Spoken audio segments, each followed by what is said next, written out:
তো লাগানো যাওয়ার পরে অবশ্যই বিশেষ করে পানিটা খুব মারবেন। আমি বাড়িওয়ালারা বলে রাখছিলাম পানি দিয়ে ভাসাই ফেলছে, যাক ভালো হয়েছে। উনি ভোরবেলা পানি মারছে, এখন পানিও শুকিয়েছে, আমরা কাজও করতে পারবো আর ওনার পানিও মারা হয়ে গেল, দুইজনের কাজ হয়ে গেল।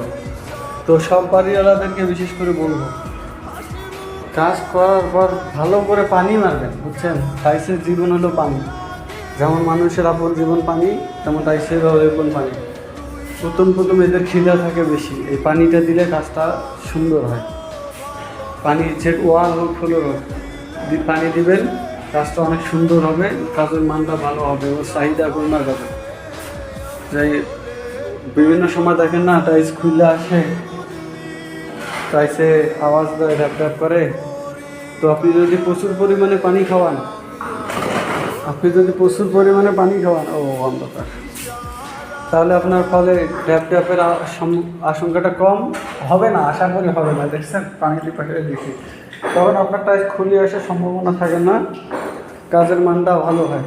শুধু মিস্ত্রিদেরকে দোষ দিলেও হবে না, আপনারাও সতর্ক থাকতে হবে। অনেক বাড়িওয়ালা আছেন মিস্ত্রির অপেক্ষায় থাকেন যে ওনারা আসবে, ওনারা পানি দেবে। আসলে পানি দেওয়ার কাজটা তো আমাদের না।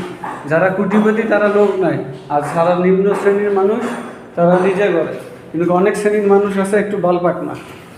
এখন কি বলবো, বাড়িওয়ালারা তো হয়তো মন খারাপ করতে পারেন যে বাড়িওয়ালারা বালপাক না বলে।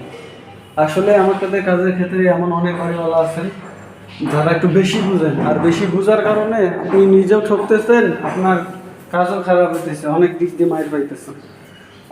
পানি কিন্তু আমরা দিই না, পানি দেওয়ার কাজ আমাদের না। আমরা টাইস লাগাই যাবো, আপনার বাড়ির ক্ষতি হবে না অন্য কী হবে এটা আপনি বুঝেন। আমরা পরামর্শ দিব, বলে যাব, পানিটা আপনাকেই দিতে হবে। ধন্যবাদ। সবসময় টাইসের কাজ করার পরে পানিটা অবশ্যই দেবেন, এটা মাথায় রাখবেন। আর ভিডিওটা ভালো লাগলে একটা সাবস্ক্রাইব করবেন।